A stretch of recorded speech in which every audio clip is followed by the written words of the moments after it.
The deeper that sorrow carves into your being, the more joy you can contain. Khalil Gibran. This quote, from the renowned poet and philosopher, challenges us to reconsider our relationship with sadness.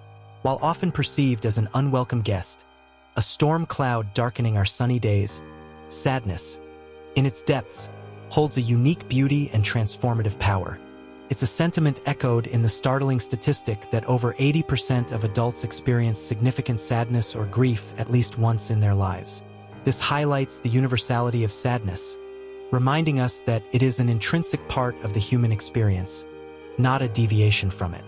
In a world that constantly champions happiness and positivity, sadness is often relegated to the shadows, dismissed as a weakness or something to be avoided.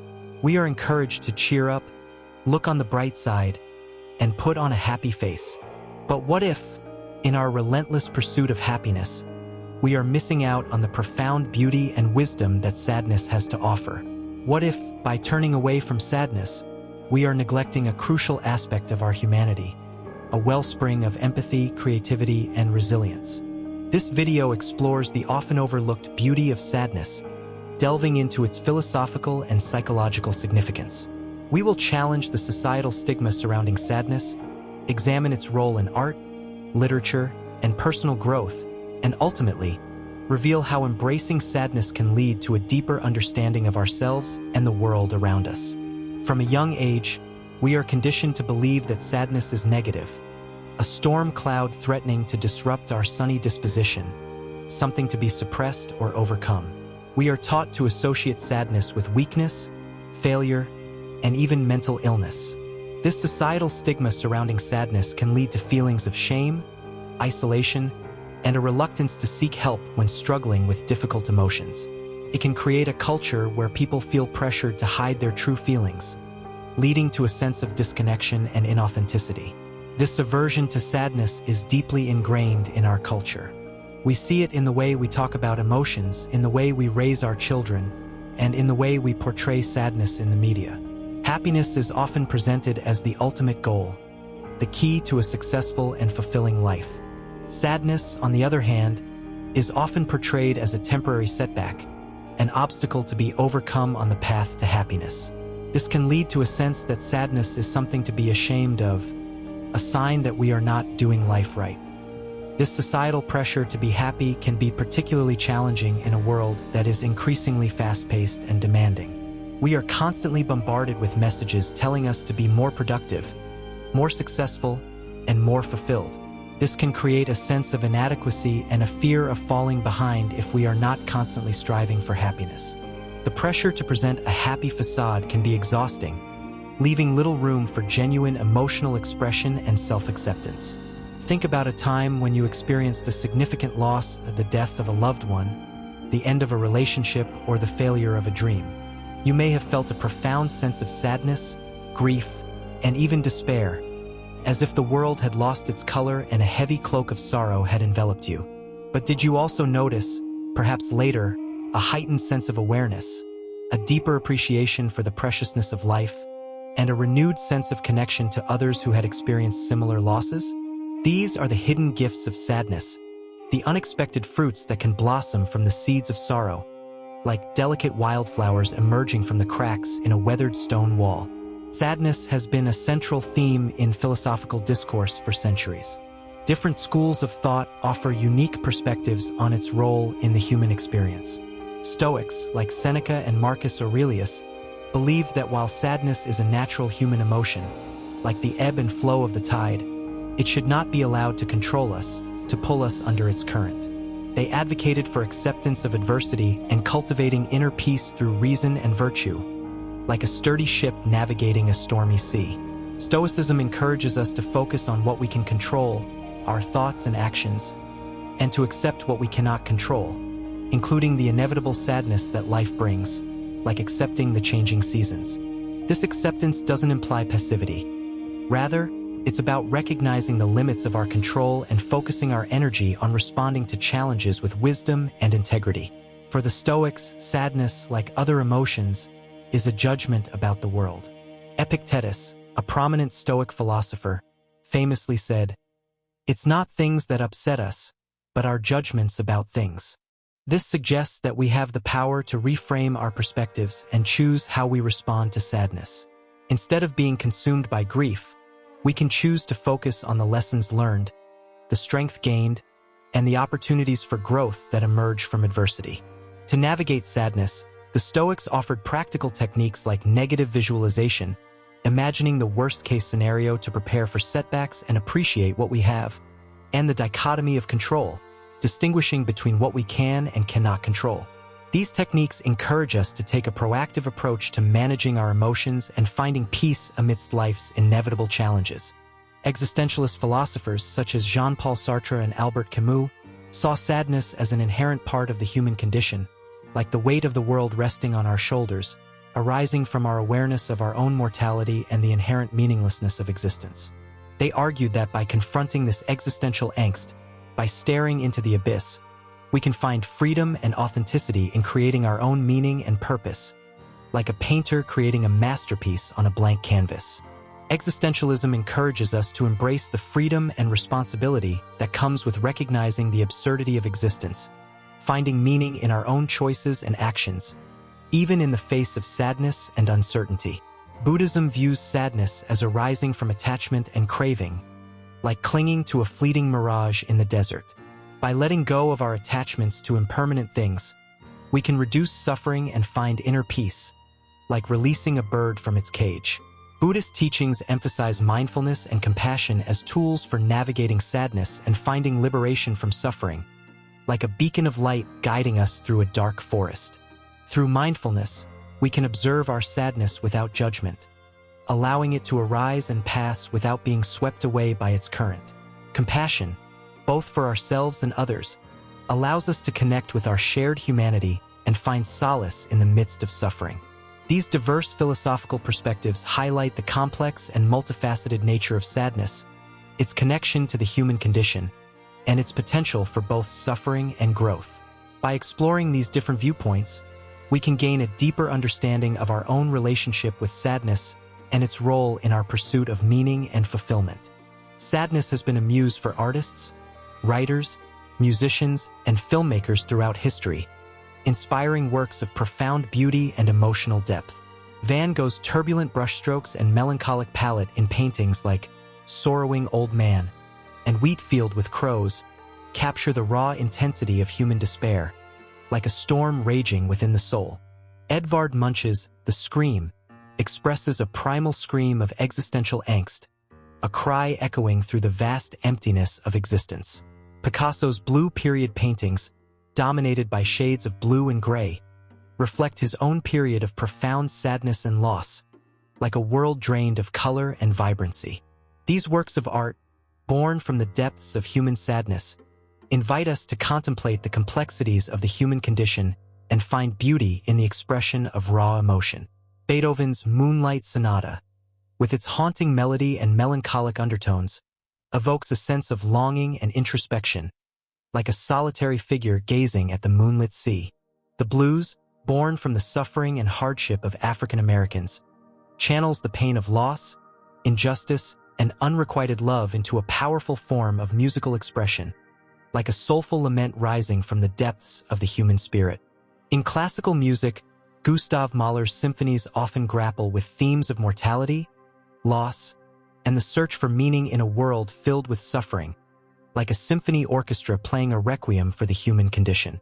Music has the power to transport us to another realm, to evoke emotions that words cannot express, and to connect us with the shared human experience of sadness and longing. From the tragic love stories of Shakespeare, where star-crossed lovers meet their demise, to the existential angst of Dostoevsky's novels, where characters grapple with the meaninglessness of existence, literature has long explored the depths of human sadness. Emily Dickinson's poetry, with its themes of death, isolation, and the fragility of life, captures the poignant beauty of melancholy, like a solitary flower blooming in a desolate landscape. More recently, authors like Haruki Murakami and Kazuo Ishiguro have explored the complexities of grief, memory, and the human condition in their novels, delving into the labyrinth of the human psyche. Literature offers a mirror to our own souls, allowing us to explore the depths of human emotion and find solace in the shared experience of sadness.